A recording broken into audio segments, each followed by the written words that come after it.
इसी प्रकार अब हम देखते हैं अगला सूत्र है शलो ऊष्मा है। ये सूत्र हमें बताता है कि श से लेकर लय तक के जितने भी वर्ण होंगे 4 वर्ण में प्राप्त होंगे श, श, स और र। ये चारों ही वर्ण हिंदी वर्णमाला में ऊष्म व्यंजन कहलाते हैं। अतः संस्कृत वर्णमाला में ऊष्म व्यंजन शल नाम से जाने जाते हैं। इस प्रकार आपने देखा कि अच, हल और हल्के ही विभाग स्पर्श व्यंजन, अंतस्थ व्यंजन और ऊष्म व्यंजनों को क्या कहा जाता है और उनका निर्माण कैसे होता है। ये सारे सूत्र आपको आपकी अभ्यास पुस्तिका में लिखने हैं और याद भी करने हैं, क्योंकि इन्हीं के आधार पर व्याकरण की आगे की प्रक्रियाएं निर्धारित हैं।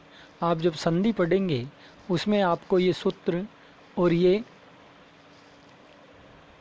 इनके नाम बहुत ही सहायक सिद्ध होंगे। यहाँ एक बात याद रखने की ओर है कि हमने स्वरों को कह दिया अच यानी कि ऐसे च तक, व्यंजनों को कह दिया हल यानी कि है से ल तक। इसी प्रकार अंतस्थ व्यंजनों को हमने कह दिया यण यानी कि य से ण तक, और ऊष्म व्यंजनों को हमने कह दिया शल यानी कि श से ल तक।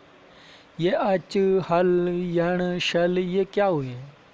ये कहलाते हैं प्रत्याहार, यानी कि जो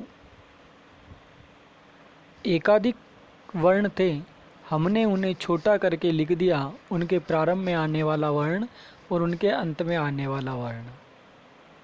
यानी हमें ये बताते हैं कि प्रारंभिक वर्ण से लेकर अंतिम वर्ण तक ये प्रक्रिया कहलाती है प्रत्याहार, जिसका शाब्दिक अर्थ होता है संक्षिप्तीकरण।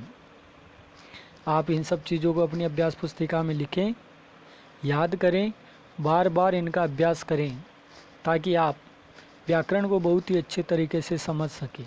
धन्यवाद।